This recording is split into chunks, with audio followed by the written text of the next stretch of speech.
السلام علیکم ناظرین، سیاست ٹی وی کے عالمی خبرنامے میں آپ کا خیر مقدم ہے۔ میں ہوں محمد شوکت اور سب سے پہلے نظر ڈالتے ہیں سرخیوں پر۔ امریکہ ایران امن معاہدے کے بعد سوئٹزرلینڈ میں مذاکرات کا آغاز، امریکی وفد پہنچ گیا، ایران پر غیر یقینی صورتحال برقرار۔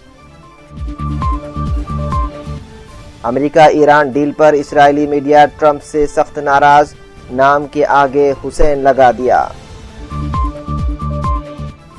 افغان پناہ گزینوں کی غیر قانونی اور جبری بے دخلی کا سلسلہ فوری طور پر روکا جائے، ایمنسٹی انٹرنیشنل نے عالمی برادری سے کیا مطالبہ۔ اور برطانوی وزیر اعظم سر کیئر سٹارمر کا پیر کو مستعفی ہونے کا امکان، کیئر سٹارمر نئے پارٹی لیڈر کے انتخاب کا روڈ میپ بھی دیں گے۔ تو ناظرین، یہ تھی سرخیاں۔ خبروں کی شروعات کرتے ہیں آج کی سب سے اہم خبر سے۔ اسپیکر ایرانی پارلیمنٹ اور چیف مذاکرات کار محمد باقر غالباف نے سوئٹزرلینڈ پہنچنے پر سوشل میڈیا پر جاری پیغام میں کہا کہ میناب کے معصوم بچے اور ایران کے دیگر تمام شہداء مذاکرات کے دوران ہمارے اعمال اور رویے کو دیکھ رہے ہیں اور ہم سب توقعات سے وابستہ کیے ہوئے ہیں۔ ایرانی چیف مذاکرات کار نے مزید کہا ہے کہ انہیں امید ہے کہ وہ شہداء اور ایرانی عوام کے سامنے شرمندگی کا باعث نہیں بنیں گے۔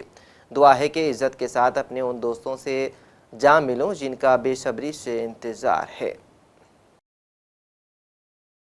امریکہ کے نائب صدر جے ڈی وینس بھی ایران سے مذاکرات کے لیے سوئٹزرلینڈ پہنچ گئے ہیں۔ اس موقع پر جے ڈی وینس نے کہا کہ سوئٹزرلینڈ میں 1 یا 2 دن قیام کا امکان ہے۔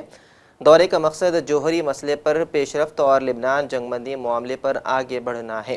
رپورٹ کے مطابق ٹرمپ کے خصوصی مندوب اسٹیو وکٹوف اور داماد جیرڈ کشنر بھی پہلے ہی سوئٹزرلینڈ میں موجود ہیں، جبکہ قطری نمائندے بھی مذاکرات کا حصہ ہوں گے۔ واضح ہے کہ ایران امریکہ مذاکرات کا اگلا دور آج سوئٹزرلینڈ میں ہوگا۔ ایران امریکہ ڈیل پر اسرائیل کی صرف حکومت ہی نہیں بلکہ اس کا میڈیا بھی ڈونلڈ ٹرمپ سے سخت ناراض نظر آ رہا ہے۔ ایک اسرائیلی میڈیا کے پریزنٹر نے اپنے تبصرے میں امریکی صدر کے نام کے ساتھ حسین لگاتے ہوئے کہا کہ یہ ڈونلڈ ٹرمپ نہیں بلکہ ڈونلڈ حسین ٹرمپ ہیں۔ وہیں اقوام متحدہ میں اسرائیل کو بلیک لسٹ کیے جانے پر اسرائیل سفیر ہتے سے اکھڑ گئے۔ اقوام متحدہ کے اجلاس میں مسلح تنازعات اور بچوں سے متعلق اقوام متحدہ کے خصوصی مندوب سے پڑے دوسری جانب امریکہ اور ایران کے درمیان جنگ بندی معاہدے کو لبنان میں جاری اسرائیلی حملوں کے باعث شدید خطرات لاحق ہو گئے ہیں، جس کے نتیجے میں صدر ڈونلڈ ٹرمپ سے اسرائیلی وزیر اعظم نتنیاہو کو لگام ڈالنے کا مطالبہ زور پکڑنے لگا ہے۔ ایمنسٹی انٹرنیشنل نے عالمی برادری سے مطالبہ کیا ہے کہ افغان پناہ گزینوں کی غیر قانونی اور جبری بے دخلی کا سلسلہ فوری طور پر روکا جائے اور بین الاقوامی انسانی حقوق کے قوانین کے مطابق ان کے تحفظ اور بنیادی ضروریات کو یقینی بنایا جائے۔ انسانی حقوق کی تنظیم نے کہا ہے کہ دنیا کے مختلف ممالک میں مقیم لاکھوں افغان پناہ گزینوں کو منمانی گرفتاریوں، خاندانوں کی علیحدگی اور غیر یقینی صورتحال کا سامنا ہے، جبکہ افغانستان واپسی کے بعد انہیں سنگین انسانی حقوق کی خلاف ورزیوں اور شدید انسانی بحران کا سامنا کرنا پڑتا ہے۔ برطانوی وزیر اعظم سر کیئر سٹارمر کا پیر کو مستعفی ہونے کا امکان ہے۔ برطانوی میڈیا کے مطابق امکان ہے کہ وزیر اعظم سٹارمر پیر کو اپنے عہدے سے استعفیٰ دے دیں گے۔ کیئر سٹارمر نئے پارٹی لیڈر کے انتخاب کا روڈ میپ بھی دیں گے۔ وزیر اعظم سٹارمر پر لیبر پارٹی کے اراکین پارلیمنٹ کی جانب سے مسلسل دباؤ ہے کہ وہ عہدہ چھوڑنے کا ٹائم ٹیبل دیں۔ یہ دباؤ اینڈی برنم کے الیکشن جیت کر پارلیمنٹ پہنچنے سے بڑھ گیا ہے۔ برطانوی اخبار کے مطابق کیئر سٹارمر کو معلوم ہو چکا ہے کہ لیبر ارکان پارلیمنٹ کی اکثریت اینڈی برنم کے ساتھ ہے۔ ٹیلی گراف نے دعویٰ کیا ہے کہ اینڈی برنم وزیر اعظم بنے تو شبانہ محمود کابینہ میں برقرار رہیں گی۔ شبانہ محمود امیگریشن اصلاحات کا کام جاری رکھنے کی خواہاں ہیں۔ غیر قانونی تارکین وطن کے لیے شہریت کے قواعد مزید سخت کیے جانے کا بھی امکان ہے۔ ایرانی صدر نے اتوار کے روز ایک بیان میں کہا کہ امریکہ کا مطالبہ ہے کہ ایران ایٹم بم نہ بنائے۔ یہ کوئی نئی بات نہیں اور ہم تحریری طور پر بھی یقین دہانی کرا سکتے ہیں کہ ہمارا ایسا کوئی ارادہ نہیں ہے۔ انہوں نے مزید کہا کہ ہم اپنا یورینیم افزودگی کا حق ترک نہیں کریں گے اور دوسرے فریق کو بھی بالآخر اسے تسلیم کرنا ہوگا۔ یہ بیان ایسے وقت میں سامنے آیا ہے جب ایران اور امریکہ کے نمائندے آج یعنی کہ اتوار 21 جون کو سوئٹزرلینڈ میں اہم مذاکرات کے لیے ملاقات کرنے والے ہیں۔ لبنان میں آج اسرائیل کے ایک اور حملے میں 2 فلسطینی ہلاک ہو گئے ہیں۔ تاہم اسرائیلی فوج نے کہا ہے کہ اسے گزشتہ شب کے دوران ہونے والی کسی کارروائی کی اطلاع نہیں ہے۔ لبنان میں جاری جھڑپوں نے سوئٹزرلینڈ میں امریکہ اور ایران کے درمیان ہونے والے اہم مذاکرات پر بھی اثر ڈالا ہے۔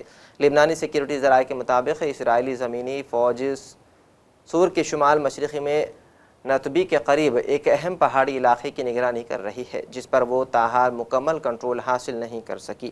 ذرائع کا کہنا ہے کہ وہاں حزب اللہ کے جنگجو اور ایرانی پاسداران انقلاب کے کمانڈر موجود ہیں۔ 4 لاکھ کھجور کے درخت رکھنے والا سعودی عرب اس ماہ کے آخر میں اعزازی مہمان کی حیثیت میں اپنی تیزی سے ترقی کرتی ہوئی کھجور کی صنعت کو نیو یارک میں ہونے والی نمائش کے پیش کریں گے۔ یہ نمائش سال میں 2 مرتبہ فینسی فوڈ شو والے ہوتی ہے، جس میں ہزاروں کی تعداد میں لوگ شرکت کرتے ہیں۔ اس فوڈ شو میں 50 ممالک سے 2400 سے زائد نمائش کنندگان شریک ہوں گے۔ سعودی عرب پریس ایجنسی کے مطابق مرکز کا کہنا ہے کہ نیو یارک میں ہونے والا فوڈ شو کھجوروں کی صنعت کے لیے ایک عالمی پلیٹ فارم ہے۔ بتایا گیا ہے کہ سعودی عرب میں کھجور کے 3 کروڑ 70 لاکھ درخت ہیں، جن سے حاصل کردہ کھجوریں دنیا کی 125 ممالک میں برآمد کی جاتی ہے۔ اور آخر میں سرخیوں پر ایک اور نظر۔ امریکہ ایران امن معاہدے کے بعد سوئٹزرلینڈ میں مذاکرات کا آغاز، امریکی وفد پہنچ گیا، ایران پر غیر یقینی صورتحال برقرار۔ امریکہ ایران ڈیل پر اسرائیلی میڈیا ٹرمپ سے سخت ناراض، نام کے آگے حسین لگا دیا۔ افغان پناہ گزینوں کی غیر قانونی اور جبری بے دخلی کا سلسلہ فوری طور پر روکا جائے، ایمنسٹی انٹرنیشنل نے عالمی برادری سے کیا مطالبہ۔ اور برطانوی وزیر اعظم سر کیئر سٹارمر کا پیر کو مستعفی ہونے کا امکان، کیئر سٹارمر نئے پارٹی لیڈر کے انتخاب کا روڈ میپ بھی دیں گے۔ تو ناظرین، سیاست ٹی وی کے عالمی خبرنامے میں بس اتنا ہی۔ مزید اپڈیٹس کے لیے آپ بنے رہیے سیاست ٹی وی کے ساتھ۔ فی الحال مجھے دیں اجازت، خدا حافظ۔